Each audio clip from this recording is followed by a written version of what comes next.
ગુજરાત રાજ્યના માન્ય રાજ્યપાલ શ્રી આચાર્ય દેવવ્રતજીએ 15મી વિધાનસભાના 7મા સત્રનું આહવાન કર્યું છે.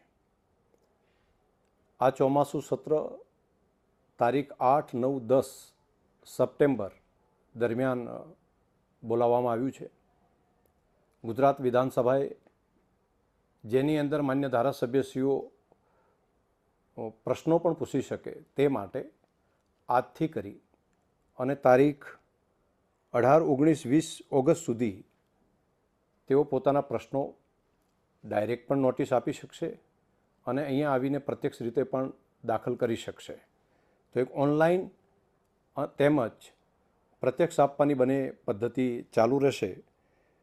ખાસ કરીને 3 દિવસ દરમિયાન સરકારી કામકાજમાં GST સુધારા વિધેયક તેમજ ફેક્ટરી એક્ટ સુધારા વિધેયક આ બંનેના જે વટહુકમ છે તે અંગે પણ વિધાનસભામાં રજૂ થશે. તે સિવાય પણ જો સરકાર પાસે કોઈ બાકીનું કામકાજ હશે તો એ પણ જ્યારે રજૂ થશે ત્યારે આગળ લેવામાં આવશે. કામકાજ સલાહકાર સમિતિની મિટિંગ જે છે એ તારીખ 6/9/2025ના રોજ શનિવારના બોલાવવામાં આવશે. તેની અંદર બાકીના વિગતવાર જે કામો છે તેની ચર્ચા કરવામાં આવશે.